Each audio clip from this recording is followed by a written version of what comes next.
اللہ تبارک و تعالیٰ کے بابرکت نام سے۔ حضرت داؤد علیہ السلام کی قوم کے 70,000 افراد سمندر کے کنارے ہیلا نامی بستی میں رہا کرتے تھے۔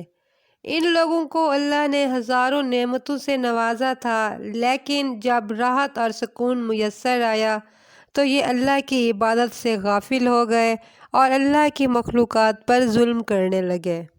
جب ان کی نافرمانیاں حد سے بڑھ گئیں تو اللہ تعالیٰ کی طرف سے ان پر ایک سخت حکم آیا کہ ہفتہ کے دن کو صرف اور صرف عبادت کے لیے مختص کر لیں۔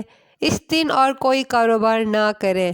اتوار سے جمعہ تک جتنا شکار پکڑنا چاہیں پکڑ لیں۔ یوں اللہ نے ان کا امتحان لینا شروع کر دیا۔ وہ اتوار سے لے کر جمعہ تک سمندر میں مچھلیاں پکڑنے لگتے تو مچھلیاں زیادہ مقدار میں ہاتھ نہ آتی، اور ہفتے کے دن سمندر کے کناروں کو دیکھتے ہی دیکھتے بڑی بڑی مچھلیاں نظر آنے لگتی۔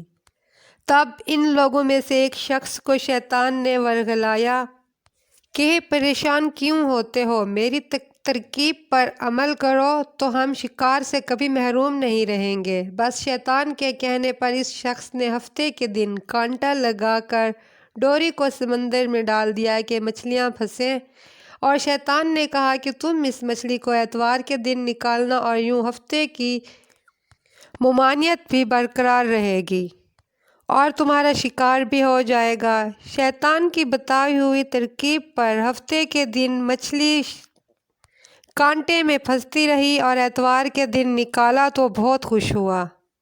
جب آس پاس کے لوگوں نے پوچھا تو وہ شخص ان کو بھی یہی ترکیب بتانے لگا، اور یوں اس قوم کے کچھ لوگ ہفتے کے دن مچھلی پکڑنے کے لیے جال پھینکنے لگے اور وہ یہ شکار اتوار کے دن نکال دیتے۔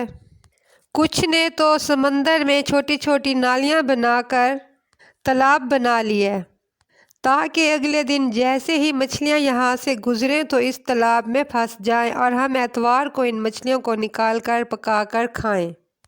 اس گاؤں میں کچھ اللہ کے خاص بندے بھی موجود تھے جو کہنے لگے، اے لوگو، اللہ نے ہفتے کے دن شکار کرنے سے منع کیا ہے۔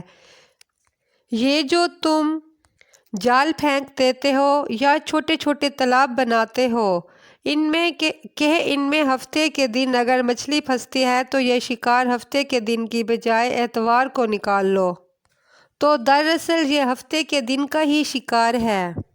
اللہ کے عذاب سے ڈرو اور اللہ کی نافرمانی نہ کرو۔ وہ لوگ اس اللہ والے لوگوں کا مذاق اڑانے لگے اور کہنے لگے، ہماری جو مرضی آئے گی ہم کریں گے۔ اس طرح یہ 70,000 لوگ 3 گروپ میں تقسیم ہو گئے۔ ایک وہ جو اللہ کی نافرمانی والے بن گئے، دوسرا گروپ وہ تھا جو ان کو بار بار روک رہا تھا کہ اللہ کی نافرمانی سے باز آ جاؤ، اور تیسرا گروپ وہ تھا جو ان کو گناہ کرتے ہوئے دیکھ کر خاموش ہو گیا تھا لیکن خود بھی گناہ سے باز رہے تھے۔ نافرمان لوگوں کی تعداد تقریباً 12,000 تک تھی۔ وہ کہنے لگے، یہ سب کتابی باتیں ہیں، ہم پر کوئی عذاب نہیں آئے گا۔ بس اللہ والوں نے اللہ کے ڈر سے ان کے اور اپنے درمیان ایک دیوار کھڑی کر دی تاکہ اگر عذاب الہی آئے تو وہ اس سے محفوظ رہیں۔ ان لوگوں کو دیوار بناتے دیکھ کر اللہ کے نافرمان ہنسنے لگے، مذاق اڑانے لگے، اور دوسری طرف اللہ سے ڈرنے والے اللہ سے معافیا مانگنے لگے۔ جب صبح ہوئی اور دوسری طرف خاموشی تھی تو نیک لوگوں نے دیوار کی دوسری طرف جھانک کر دیکھا تو وہ سارے نافرمان بندروں کی شکل میں تبدیل ہو چکے تھے اور بندروں کی جیسی حرکات انجام دے رہے تھے۔